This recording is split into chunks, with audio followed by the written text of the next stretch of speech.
Now, please welcome Chairperson and Executive Director at Apeejay Surrendra Park Hotels, Priya Paul, in conversation with Skift Asia editor Priya Bhutia. Hi everyone, welcome Priya. Thank you so much for this. Thank you. If we have to talk a bit about the journey of Park Hotels, when you took over the hotels in 1990, that is, you had about 3 hotels, right? Delhi, Calcutta, and Visakhapatnam. Yeah. Now you have more than 35 hotels, 36 hotels, spread across 5 brands: the Park Collection and Zone Connect and Stop by Zone, and averaging about 2,495 keys. And you plan to take that to 5,000 keys in the next 5 years. Yeah. So tell us a little bit about this journey of, kind of taking Park to be a brand to reckon with in the hospitality space in India. Thank you. That's a big question and a long answer, but I'll try and do it in bits. So the business. Oh, you do have something playing. Yes. I wasn't sure how I would connect to you all visually. So I actually started in the business in 1988, and I managed one of the hotels in the Park, New Delhi. It's a family business, which originally started in 1910 with businesses from steel to shipping to tea. And hospitality is a business that we started in 1967. When I joined in 88, and then I eventually took over the 3 hotels in 1990. It was a small company, 3 hotels, great locations, and that's something that our family always believed in, is to really invest in the real estate and the locations, and that has stood the test of time and our investment philosophy in our own projects since then. So I started in this business. I am not a hospitality major education-wise or anything. I studied economics. And I think that's why I could look at the hospitality business with completely fresh eyes. I was not, let's say, restricted by my hospitality education, which I didn't have. And I really looked at these 3 hotels at that stage in the early 90s, and I said, how could I make this a completely interesting portfolio? I was like 23 when I started working in the business, or when I took over the 3 hotels. And I was certainly very influenced by what I saw Ian Schrager was doing in New York. And I said, oh my God, I don't have to do these boring hotels. I can do something fun and interesting and make them really creative and interesting places. And that's what led to, and very, fast forwarding to really 93, 94, where I articulated this vision of leadership through differentiation, and looking at how we could create these hotels that were buzzing spots in the middle of each of the cities, and using differentiation through art, design, fashion, food, and fun. And if, many of you are from India, and if you're not, the mid-90s all over the world, hotels were really dull and boring places. They were not really known for fun. So we wanted bars, nightlife, fun places, and it was really, India was actually developing at that time, post-liberalization, 1991. People suddenly had money to spend, but they had nowhere to go and spend the money. So we became those places in Delhi, Calcutta, and Visakhapatnam, and using contemporary culture, creating those, what now everybody calls experiences. I think that's something that we started doing in 92, 93, and that's something that is really the DNA of the brand. It's the DNA of our people to create these fantastic I think Tantra in Calcutta is legendary. Still 20. Even someplace else, Yes. Tantra, everything. Good, you've been grown up on those brands. So, and those are brands that someplace else we've now taken out to Mumbai, and will roll out to maybe, and that's a non-hotel space that is in Mumbai. And some of those brands have stood the test of time because our teams, I think, are constantly innovating and creating those points of differentiation. So it's just beyond experiences. It's like really a loyal tribe of people. Also interesting is that, Priya, of course, we've mentioned about the hotels, but flurries, right? You've achieved the 100-store milestone recently. F&B contributes a significant portion to your revenue.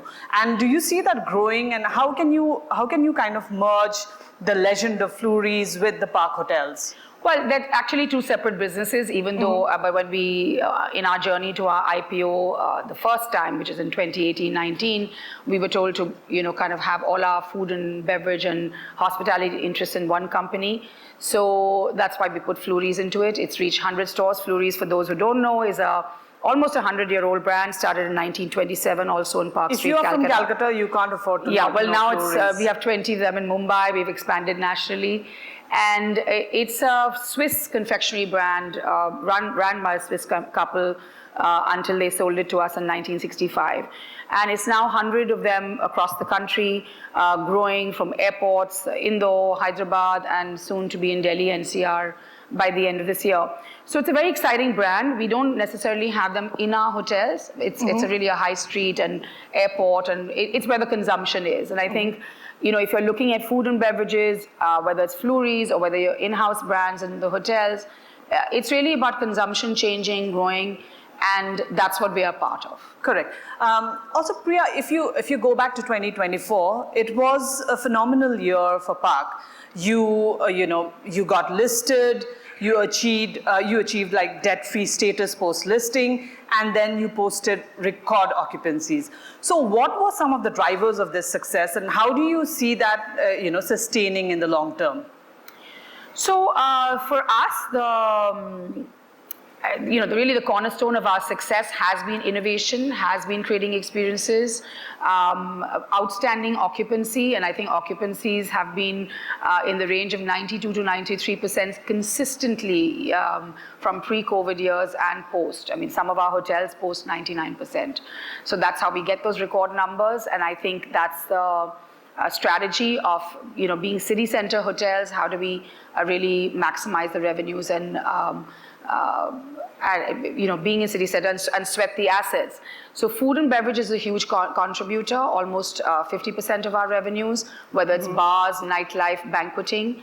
And therefore we have the highest RevPARs in our class of hotels, along with the highest occupancies. So, and highest occupancies are industry-wide, I would say. So, I think, and really it's backed by people. A lot of our team has been with me since, for 20 years plus. And in fact, I've been going around the country the past year, doing our long service awards, post-COVID. And there's just an amazing number of people who believe in what the company does, who know that what they do will be appreciated, and they're allowed to take risk, and, and they don't have to follow every single SOP manual. Priya, what's interesting is that, you also launched two palace brands, the Majestic Ranbas and the Lotus Palace Chettinad. And you have also launched these budget hotels, Top by Zone is what. And you talked about the fact that, Park is, Park hotels are where the beating heart of the city is, whether it's in Connaught Place in Delhi or Park Street in Calcutta. But as you are entering these tier 2 and tier 3 cities, you've also felt the need to kind of scale down and introduce some budget properties as well, mid-scale properties. It's mid-scale and it's upper mid-scale, and that's the brand that we created in 2012. And when we started looking at how we could expand our brand, and we'd already got the success of the first three hotels, and then we added hotels in Bangalore, Hyderabad, Chennai. Then we looked at really how we could take our brand forward. And obviously, when you do a highly differentiated boutique type of hotel, it was not apt, in 2011, 2012 to be in all the fast-growing cities of India, especially the tier 2 and tier 3. So we created a new brand, which is called Zone by the Park. And this has the essence of the park. So strong on food and beverages, strong on banqueting, because we felt in tier 2 and tier 3 cities, food and beverages was the unmet need for those locations. And I think we've been right in that, because just doing rooms only in tier 2 and tier 3 is, you're leaving money for some other local banquet hall player. So we now have about 23 hotels in that brand across Zone by the Park and Zone Connect. And Zone Connect doesn't have the full design that we like in a typical Zone property. So the essence of the park in the strong F&B, a vibrant nightlife, and rooms that are quirky, fun, and have a lot of the essence of the park in terms of that they're design conscious, but yet they're price conscious. So for the developer, they get a kind of a finite number at which they can be developed, and for the customer, it's at an affordable price, 4,000, 5,000 rupees. And that's something that is needed in those markets of tier 2 and tier 3. So that's the upper mid-scale brand. And then we got this opportunity to do budget hotels with the government of West Bengal, and we've rolled out about 4 or 5 of those. Those are highway stops, and that's an experiment to see how that model is. The and motel, perhaps, it's like more yeah, of a it's a motel. more a motel, some with rooms, a lot of F&B. But so far confined to West Bengal, and Yes. that's what we have. Yes. Then we have something called the Park Collection, which are really truly boutique properties, 20 to 40 room properties. And that's where we have hotels that have an interesting architectural, which could be the palaces. There are 2 hotels in Goa. One is by the river, one is by the beach. So the location and the idea of the hotel is really important. And typically there are 20 to 30 rooms. So our first foray into heritage started with something called the Denmark Tavern, which is just north of Calcutta, and on the river, and it's actually only 6 suites, but it's a very important hotel because probably recorded as one of the first hotel ever in India. Okay. So it opened in 1786, and we've restored it, and it was the Danish East India Company headquarters in Serampur, and so the design language borrows from Danish, Scandinavian kind of design. And then we've added 2 heritage properties last year. One was in Chettinad called the Lotus Palace, 15 suites, and it's a very rich and luxurious, crazily luxurious homes that are in, well, that is it, and very, very exuberant, very Tamil, and very much part of the culture of the community that went and built these outstanding mansions in small villages. And then we added the Ranbas, the palace in Patiala. That is a kind of an outstanding Sikh palace which opened in, which actually was built in 1763 thereabouts. And it was a family residence of the royal family of Patiala, who was legendary for their wealth and for the way they built their cities and whatever they did. And we were very proud to be custodians of this, and we've done, I think, quite an amazing adaptive reuse and converted into 35 high-end suites. And the whole idea is, I mean, of course, the park is known for contemporary culture, but I also think that our heritage is equally important. There's some unique properties, and I've always wanted to do these palace properties. Yeah, I think there's this concept in China about, where the hotel itself becomes a destination. Yeah. I think that was, it came off of so COVID. these are luxury properties and, well known for many other things, but I think none of these locations had properties such as this. And certainly we bring our own little contemporary fun elements to it, but they are outstanding examples of architectural heritage of India. Priya, as a second generation hotelier, how do you balance this, need to preserve the legacy of a brand, and then catering to the constant, catering to technology and innovation? Because, I heard this very interesting term lately about where new age travelers are trading towels for tech. So it's not about, amenities that they need, but they need technology. And hospitality in itself is a very human-centric experience. So, there might be people who might say that, I don't need to interact with humans. I just, where everything is digitally done. So how do you balance that? Well, my view on a lot of the digital tech is, and I think you need towels and tech. No going away without the towels. I think when you have a short stay, the technology needs to be easy to use in a room. So I have yet to see something that isn't so fiddly. And I think when you're there for 1 night or 2 nights as a business traveler, do you want to learn how to operate the room, or do you want to just go around doing what you have to do? So I'm not sure how the two are really working together as yet, and I'm happy to see examples at any time. So I think you need both. I think we are, of course, we are a legacy building, but business. But the business is owned by my sister, brother, and myself, and we are technically 3rd generation. but the business wouldn't have come so long without being innovative, entrepreneurial, and always looking at new ideas and new things and yet holding on. So we have a very strong family vision, and that's what drives all three of us to work together and to build the businesses relevant for where they are and where they should be in a few years. Okay, I think we've talked about the park hotels, Priya. But what I also want to know is, of course, besides the fact that there is a glaring undersupply of hotels in India, India is not a very easy market to do business in.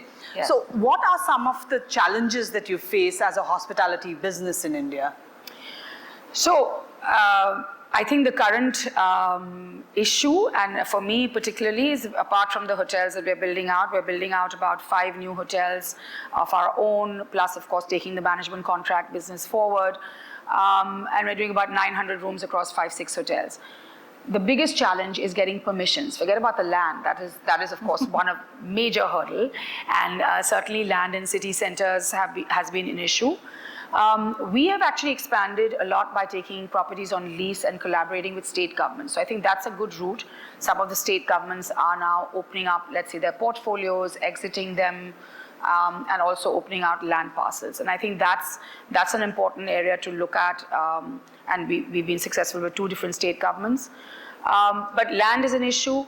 Getting permissions to start building once you've got the land and got all the licenses and everything in permission, actually building out, I mean, I'm stuck for like almost a year getting permissions to even start digging a hole. So the jumping through bureaucratic it's not just bureaucratic, it's just a long process. And I think if we really are serious about building more capacity, building infrastructure, on one hand, I'm very active with industry associations. We're pushing to get industry status, but that's great. But what about giving me faster clearances to start building the rooms?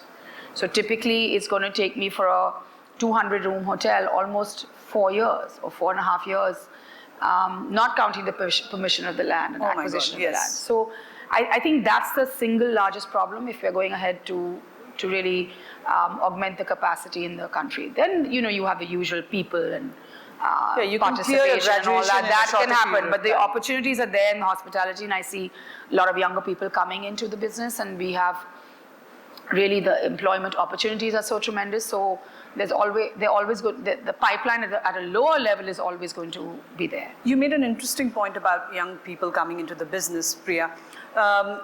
About human capital, investing in human capital. How important is it for the hospitality sector? Because after COVID, we saw that there were some people who never came back to the hospitality sector. Yeah, and I think that's fine. I think people do want more flexible time. They want a variety of experiences under their belt before they're 30. So I can understand that, but I think we've had longevity of people who are staying with the business. You have to keep on investing, whether you're a small company or a large company. We have our own school, a very active management training program, and those are important ways of retention also. Priya, you also have a mixed-use development coming up along with Ambuja Neotia. Yes. So can we say that Park Hotels I know that you are handling the hotel bit, but are you also getting into branded residences? This is kind of co-branded as a residence. I think the market in Calcutta was not strong enough to do service departments, which would have been, so we're actually going to be selling these properties, these flats, and it's a co-development, so we are jointly developing the real estate, and the hotel part is with us completely. So I think there is a question for you at Slido. Oh. So I wanted to ask, somebody anonymous wants to know that are heritage hotels a key part of your strategy and the brand going forward? Absolutely, but as I said, the Park collection is really boutique properties, 20 to 40, and I'm looking for interesting properties that have a story. So 3 heritage are already open, and certainly I have gaps in my portfolio which I'd love to fill up. Thank you so much for this discussion, Priya. I really enjoyed it, and I hope to see more Park Hotels everywhere soon. Well, we have another 50 in the pipeline.